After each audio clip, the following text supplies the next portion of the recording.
Soul Seeker, aku mau membicarakan tentang bagaimana engkau harus memberikan senyuman kepada dunia supaya orang bisa melihat hatimu yang baik.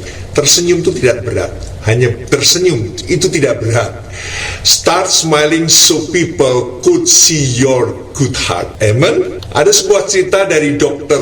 Albert Schweitzer memperoleh gelar doktor dalam disiplin ilmu filsafat dan kedokteran, had 2 PhD in philosophy and medical, serta menerima 6 honorary doctorate atau 6 doktor kehormatan dalam bidang kedokteran, teologi, dan musik. Dr. Albert Schweitzer, ia sangat pakar atau ahli dalam ciptaan lagu Bach. Artinya dia expertise was Bach classic music. He won the Nobel Peace Prize for Peace, yang mana ia mendapat Nobel Perdamaian pada tahun 1952. Even though he is smart and famous, he was known as a very humble and hardworking doctor in the Equator Forest of Africa. Ia cerdas dan terkenal sebagai dokter yang rendah hati dan mau bekerja keras. Hardworking doctor. Selama berpuluh-puluh tahun ia tinggal di hutan Katulistiwa di Afrika. Ia membawa kesehatan dan pengharapan, hope to the physically and spiritually poor people there, yaitu orang-orang yang miskin rohaninya dan jasmaninya. When Dr. Albert Schweitzer gave medication or perform medical procedures such as surgery to a man or woman in the middle of African jungle. Jadi Dr. Albert Schweitzer ini melakukan pengobatan dan operasi medis, sedangkan orang-orang Afrika tidak tahu sama sekali tentang latar belakang dan gelar akademis daripada dokter itu. Bahkan kemampuannya dalam banyak berbahasa, fluently spoke, artinya mampu banyak berbicara, and perform medical procedure yang ia miliki.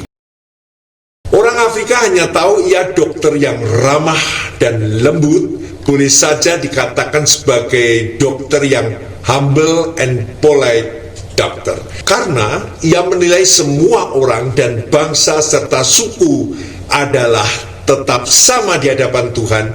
Mereka adalah ciptaan Tuhan. He treated every God's creation. Sedangkan orang-orang Afrika could clearly saw it on how his gentle words that always comfort and give strength. Setiap perkataan daripada dokter itu sangat lembut, menghibur dan menguatkan. In many aspects, he's more like a Paul who said that we are completely useless if our great knowledge are not accompanied with love. Dalam banyak hal ia seperti Rasul Paulus yang mengatakan kita sama sekali tidak berguna jika pengetahuan kita yang hebat tidak atau tanpa sama sekali disertai kasih terhadap sesama.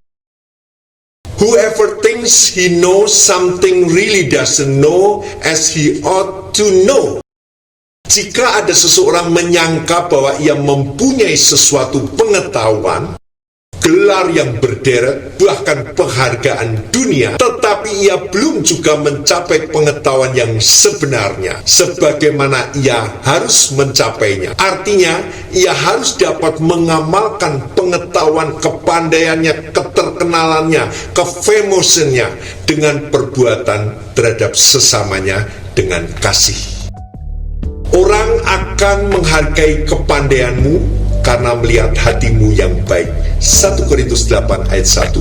People would appreciate your brilliance because they saw you as a kind-hearted person. Amen. God bless.